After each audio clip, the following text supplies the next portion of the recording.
There was a time when the river spoke. It spoke, and the earth listened. It spoke, and the cassava grew fat. It spoke, and no child went thirsty. But then the village forgot to listen, and so the river forgot to speak. The village was dying. The cotton tree at its center drooped low, its branches heavy with dust instead of leaves. The people moved slowly, carrying empty clay pots to a river that had nothing left to give. And beneath the cotton tree sat the chief, Garnaway, with his head in his hands. His daughter Janjay came to him carrying a cracked clay pot. "Father, I walked to the river again this morning. I knelt in the mud where the water used to reach my ankles. Today it did not reach my toes. Tomorrow there may be nothing at all." Garnawe did not look up. "Then we will move. We will pack what we can carry and walk south until we find water that has not abandoned us." "Abandon? You speak as if the river chose to leave. Rivers do not choose. They dry up, that is all." But then an old woman entered the clearing. Toma, Janjay's grandmother, leaning on a carved walking stick, moving slowly but with purpose. "Your father is wrong, child. Rivers choose. This one chose a long time ago, when we stopped giving it a reason to stay." Garnaway stiffened. "Mother, please, not your old stories. Not now." "Especially now." Toma sat down beneath the cotton tree, and when she spoke again, her voice was lower, reaching back into memory. "When I was a girl, no bigger than a cassava root, my own grandmother told me something. She said, 'Toma, the river Gbanya does not flow because of rain. It flows because it remembers, and the day it forgets, the day we make it forget, it will pull its waters back into the earth and sleep.'" Janjay leaned closer. "Make it forget what, grandmother?" "The promise. Long before this village had a name, the first people who settled here made a bargain with the river spirit.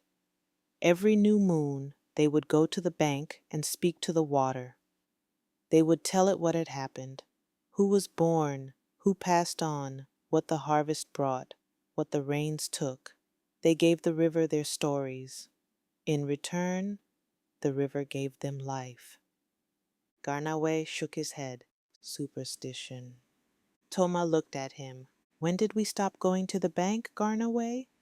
When did the elders decide the river was just water?" She let the silence answer. "3 dry seasons ago. That is when." Janjay turned and looked toward the dry riverbed in the distance. "Then I will go. I will speak to the river." "You will do no such thing. The riverbed is cracked and strange. Hunters say they have heard sounds there at night. Not water, not wind, something else, something that wants to be spoken to, perhaps." Janjay set down her cracked pot and began to walk toward the river. Garnaway rose to stop her, but Toma held up a hand. "Let her go." And so Janjay walked alone toward the river, leaving the village behind her, warm and dusty, and stepping into something colder. The riverbed stretched out before her, wide and cracked and gray. She knelt at the edge and pressed her palms to the dry earth. "I do not know the old words. My grandmother never taught me the full greeting because she thought there would be more time. There is no more time. So I will speak plainly. My name is Janjay. I am the daughter of Garnahwe, who is the son of Toma, who is the daughter of women whose names I should know, but do not. That is part of the problem, I think.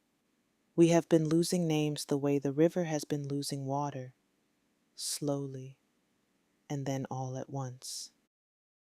A low rumble shook the ground beneath her hands. The cracked earth trembled, and from the riverbed itself a figure began to rise, draped in layers of blue and silver, face half hidden behind a carved wooden mask, its voice layered and deep as if the earth itself were speaking. "You come to a river with no water and expect it to listen?" Janjay was startled, but she held her ground.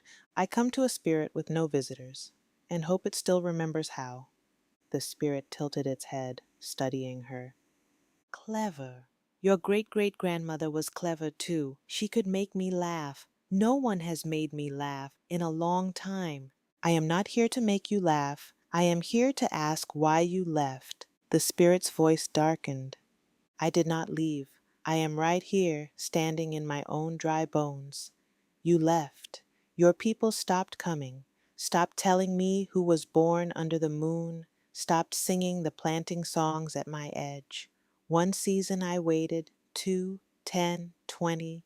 I called out, small floods, strange currents, and your elders said, the weather is changing, and built a wall, against me. We did not know. You did not want to know. There is a difference. Your father's generation decided I was superstition, a metaphor, something for old women to whisper about. And so I became exactly what they believed, nothing. When a spirit is not spoken to, it does not die. It forgets. And I have been forgetting. First I forgot the names of your great aunts. Then I forgot the melody of the planting song. Then I forgot why I flowed at all. The spirit sank lower as if the earth were pulling it back down. Then let me remind you. One girl against 20 seasons of silence. What do you want? What I always wanted.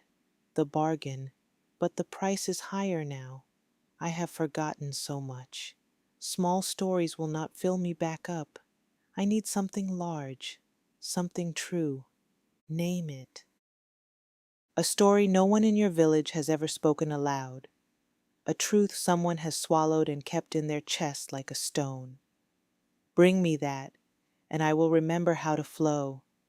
Bring me comfortable lies, and I will sink so deep into the earth that not even your grandchildren's grandchildren will find me. Janjay stared at the spirit for a long time. Then she nodded. I will return before the moon is full. She turned and walked back toward the village, and the spirit watched her go, then sank slowly back into the dry earth. She went back to the village, carrying a weight heavier than water, because she already knew whose truth she needed, and she knew he would not want to give it. The hardest journey is not to the river, it is to the room where your father sits in silence. Night had fallen over the village.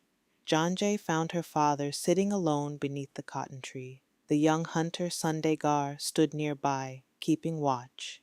Toma was asleep against the trunk, or so it seemed. Father, I spoke to the river.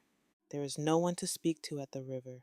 Gbanya is real, old and angry and forgetting, but real. And the spirit asked for something in return for the water. I will not hear this. A truth. One truth that has been kept silent. One story no one in this village has said out loud. I know it is yours to tell, Father. You know nothing. I know that before you became chief, there was a man named Garti who should have held the title before you, your elder brother, and I know that no one in the village speaks his name, and I know that you are the reason why. Garnahwe stood abruptly. Who told you this? Toma opened her eyes. She had been awake the entire time. No one told her. She has eyes. She sees the gap in the family compound where a house once stood. She sees how you flinch when someone mentions the word brother. Children are not blind, Garnahwe. They are only patient. A long aching silence fell over the village. Garnahwe walked a few steps away, then stopped. Garti was my brother. He was older, stronger, better suited to lead. When our father died, the title should have gone to him. But I went to the elders and told them Garti had spoken against the ancestors, that he had called the old rituals foolish. His voice cracked. It was a lie. Garti loved the old ways more than anyone, but I wanted to lead, and so I made them exile the one person who would have kept us faithful to the river, and that is why he stopped. And when he spoke again, his voice was barely a whisper. That is why the river forgot, because the man who would have kept speaking to it was sent away by the man who did not believe it mattered. Toma spoke quietly.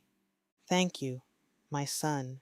Will you come with me to the river, To say this where Gbanya can hear, Sundagar stepped forward and placed a hand on the chief's shoulder. I will walk with you, chief. No man should carry a stone that heavy alone. Garnawe could not speak. Janjay took one of his hands, Toma took the other, and together the four of them, Janjay, Garnawe, Toma, and Sundagar, walked slowly toward the river. Behind them, one by one, the villagers rose and followed in a quiet procession. At the riverbank, Garnawe knelt. He pressed his palms to the dry, cracked earth, and he spoke. I am Garnawe. I am the son of a man who trusted me. I am the brother of a man I betrayed. I have been chief of a village that is dying because of what I kept silent. I swallowed this story like a stone 30 years ago. I am giving it back to you now, not because I deserve water, but because the truth was always yours to hold, and I had no right to keep it. For a long time, nothing happened. The earth was still, the air was still, and then, from deep beneath the ground, came a sound, not a rumble, something softer, something like a sigh. The cracked earth began to shimmer. Blue silver light seeped upward, and slowly, gently, the river spirit rose again, but different now. The silver in its draping glowed. Its posture was less guarded. It remembered. I remember him. Garti. He used to sit here as a boy and tell me about the shapes he saw in clouds. I had forgotten that. You have given it back to me. The spirit extended a hand over the dry ground, and the earth rippled. Water, real water, began to seep through the cracks, spreading outward, catching the moonlight. The sound of flowing water filled the night. I will flow again. But hear me. Water does not forgive. It only continues. The river will return, but it will remember what silence costs. And so must you. The spirit sank slowly back into the water, and the river flowed where it had not flowed in years. Janjay knelt and dipped her hand into the current. She lifted it, water dripping through her fingers, catching the light of the moon. She turned to the villagers. Every new moon, we come here. We speak. The villagers nodded. Toma smiled. Garnawe wept quietly, but he did not look away. The river returned, not because a chief confessed, but because a village remembered that silence is not peace. It is only the sound the world makes when it is forgetting you. Tell your stories. Tell them to the water, to the fire, to the child who has not yet learned to ask. Tell them before the river forgets again.